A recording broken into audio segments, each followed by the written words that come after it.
ithi incwadi kaLuka kwakunendoda eyayisuka eJericho isiya eJerusalem.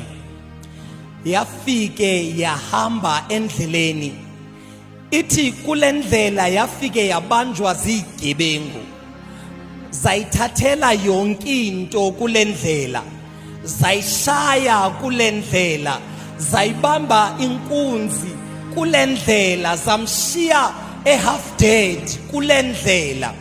Lithi kwavela abantu ama-officials amdlula conscious kulendlela, kwavela befundisi bamdlula conscious kulendlela.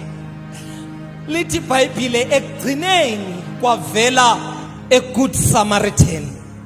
Ingase bengizosho kulendlela esiyithathayo izikhohlakali zalendlela zikhona. Kwikhampani ofuna ukuyiqala, kwibhizinisi ofuna ukuyiqala, izikhohlakali zalendlela zikhona.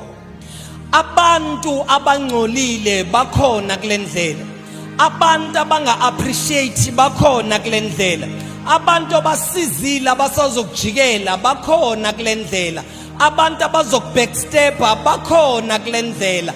But awuyithinti indlela ngoba nama good Samaritan akhona.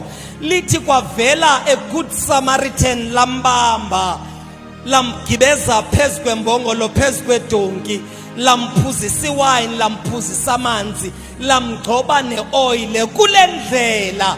Uzunga give up yonke into uNkulunkulu ayibeke kuwe, uzunga give up ngoba ama good Samaritan akhona kulendlela, abantu abazokusiza bakhona kulendlela. Although so right way off, bakhona abantu abazothi through it all I still see something in you. Phakathi kwakho kusekhona abantu uNkulunkulu ababekile kulendlela, awulahli ithemba.